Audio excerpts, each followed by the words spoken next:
everybody, Stewart A. Swerdlow. And Janet Swerdlow. And this is the Very Fast Expansions News Podcast for the last week of April 2015. Of course, if they'd been here for the seminar this weekend, they'd get the long podcast. And the reason that we're in a hurry is because we're in the midst of our April's spring conference.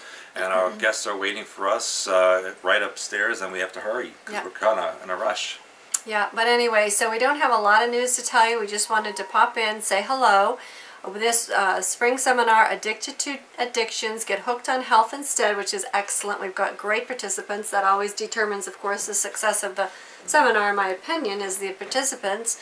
So anyway, this will be on pay-per-view very soon, so you want to watch for that.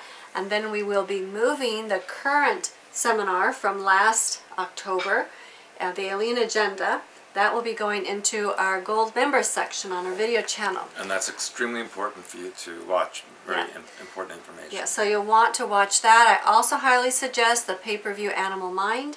And the other one, Spring Cleaning, which we just got done, which was very good. And the Prophecy one. All three of, I mean, they're all important, but these are the most important. I'm glad you mentioned prophecy, because the one major item that is in the news this week is the huge earthquake that struck Nepal.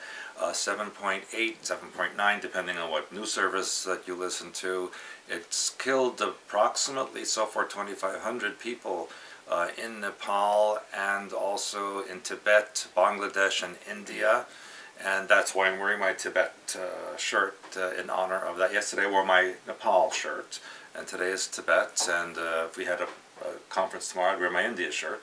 But our deepest condolences to all of those people. But interestingly, that just 1 week ago, there were earthquake experts in Nepal reviewing what could happen if such an earthquake, and then 1 week later, that is not an accident. Well, they're still there, from my understanding. Well, they can't get out, but obviously they knew what was coming, and maybe it was they wanted to be there to be tested out. To see what was going on.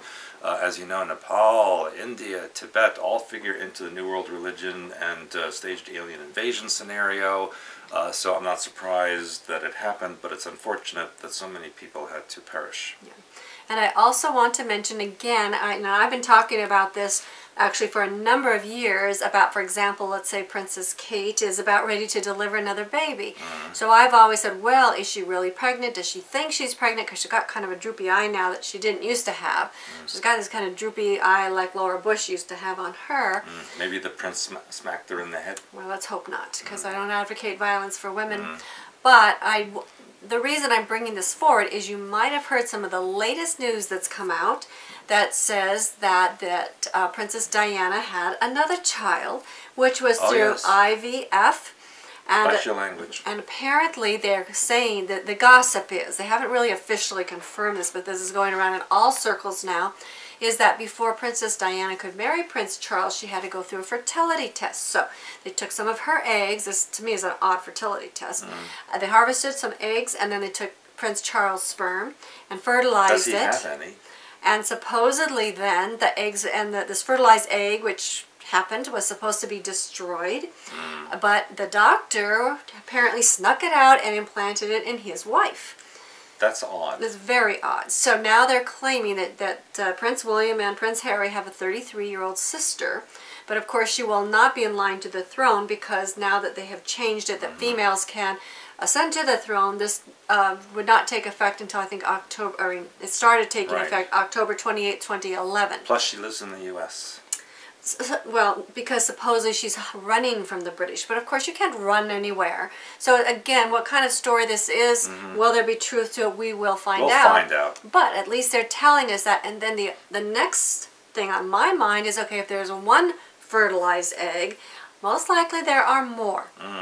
So anyway, this is what I would call a developing story. Let's see how that develops. I wonder if there's a whole bunch of little me's running around out there, I hope not, for the world's sake. Yeah, truly, one of me is enough. That's enough. So we do want to remind you again that this seminar will be on pay-per-view soon. We will be having our August seminar. That's the next one coming up on Radionics Workshop. We have the boxes arriving daily. We have them going out daily. So if you want a box, we do need to get your name on one. So if you're going to come to the workshop, you have one for the workshop. Or if you want one for yourself before the workshop, need to get on the list. Correct. Okay, and then we have our October seminar Right. that's coming. That's our next huge event, other than all your globe-trotting in between. Right, plus don't forget the webinars in early May. Birth Mother, Earth Mother, and then in June, Father, Son, Right. SON, So stay tuned, and it'll be on the website, and we gotta hurry up, so we'll see you with more intensive news next week. Bye for now. Bye-bye.